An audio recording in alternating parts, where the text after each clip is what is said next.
Begini momen EBDA syuting untuk FTV Pintu Berkah. Simak keseruannya bareng kru Indosiar. Tak hanya jago nyanyi, ternyata EBDA juga pandai dalam berakting. EBDA menjadi salah satu juara Dangdut Akademi 5 yang memiliki kesempatan untuk bermain di FTV Indosiar. Bersama dengan Sri Devi DA, EBDA tengah disibukkan syuting FTV Pintu Berkah. Dalam beberapa teaser yang dibagikan, EBDA mendapatkan peran protagonis.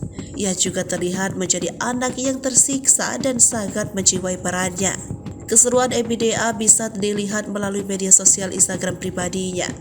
Diketahui, jika EBDA dinobatkan sebagai juara kedua Dangdut Akademi 5 Indosiar, ia mendapatkan banyak hadiah berkat kemenangan tersebut, di antaranya uang tunai sebesar 200 juta rupiah.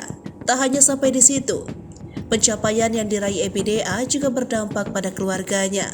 Diketahui, jika orang tua EBDA mendapatkan umroh gratis sebagai rezeki yang tak terduga.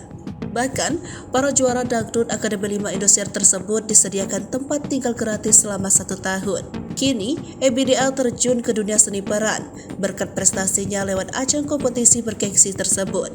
Ia menjadi salah satu juara yang mendapatkan kontrak untuk bermain di FTV Indosiar.